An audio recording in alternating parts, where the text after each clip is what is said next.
with Dr. Evelyn Farkas. She's the former Deputy Assistant Secretary of Defense for the Russia, Ukraine, and Eurasia region, and she's a former senior advisor to NATO's Supreme Allied Commander. Dr. Farkas, welcome to the program.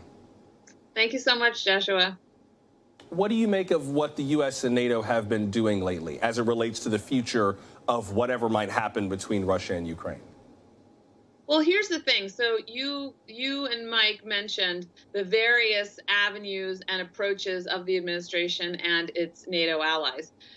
Obviously, there are the economic sanctions, which are being threatened now to try to deter Putin from making a further military move.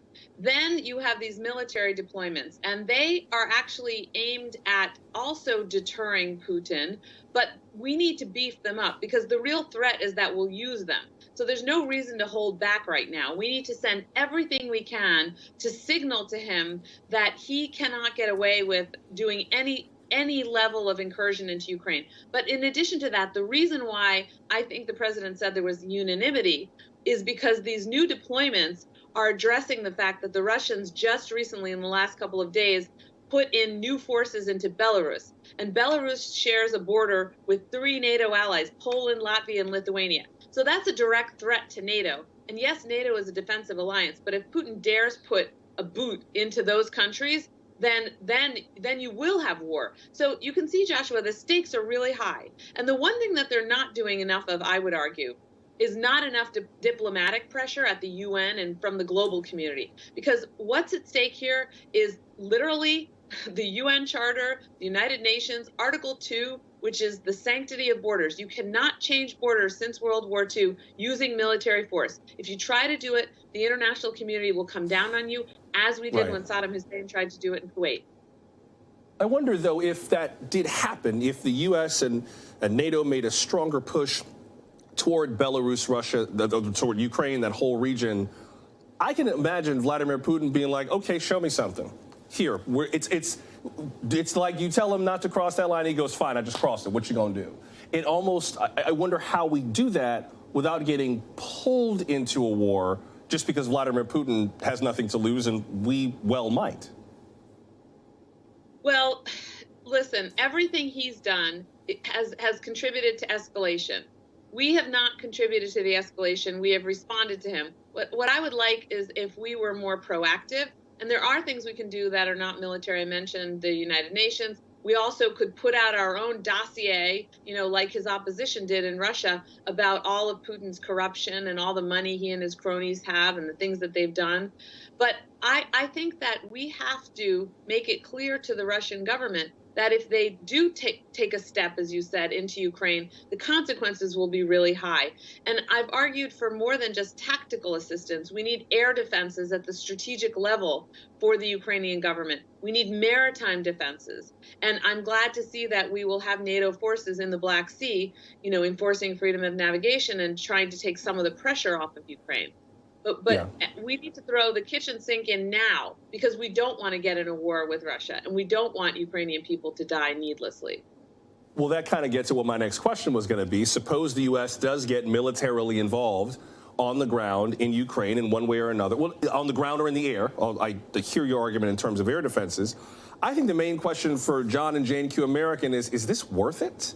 Like, is war with Ukraine really worth American interests? Why does this matter to the everyday American? What are we going to get out of this? We have much bigger things to worry about right now than getting mired in another war over there. Is U.S. military involvement in Ukraine, for lack of a better way to put it, worth it? So, Joshua, first of all, we are going to do everything we can to avoid that. That means providing assistance from far away from the battlefield, right? And if U.S. troops get injured somehow or killed by Russians, even if it's a mistake, they will defend themselves. And we saw that in Syria. But we have ways of communicating with the Russians so that it doesn't escalate. In Syria, when our special operations forces were attacked by Russian contractors, they fought back and over 100 Russians died. So the Russian government should know that if anything happens to Americans, they will fight back and there will be a price to pay. So hopefully it will not come to that. But what is at stake here is, I'm not kidding, nothing less than the international order. If Russia gets its way in Ukraine, Vladimir Putin will turn around and he will threaten the Baltic states because they used to be part of the Soviet Union, and he thinks he should continue to have a sphere of influence there. He will threaten other countries, maybe even other NATO members like Poland. He said that he doesn't want NATO forces in Bulgaria and Romania, other NATO members.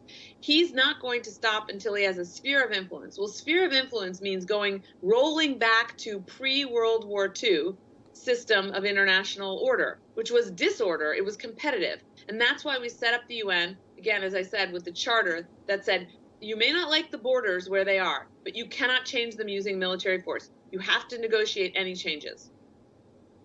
Before I have to let you go, what do you think, if anything, is the red line for Vladimir Putin? To me, he doesn't really seem to be particularly deterred or swayed by anything that has to do with the international order, so I'm not sure how close to the brink his brinksmanship might go.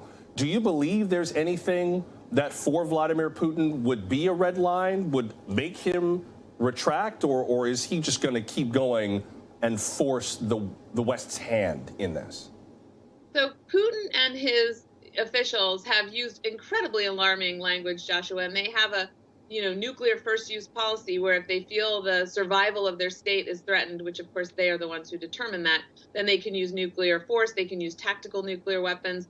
They have a military doctrine of escalating to de-escalate, meaning they could launch a huge cyber attack on the United States to try to keep us out of a conflict.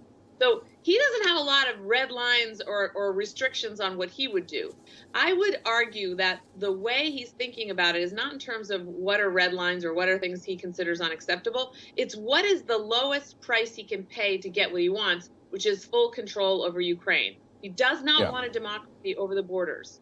So he will do whatever incursion he can, but he may think he can't just take another bite of the apple and get his way. So that's the danger. Dr. Evelyn Farkas, I appreciate you talking this through with us tonight. Thank you very much. Thanks, Joshua. Thanks for watching our YouTube channel. Follow today's top stories and breaking news by downloading the NBC News app.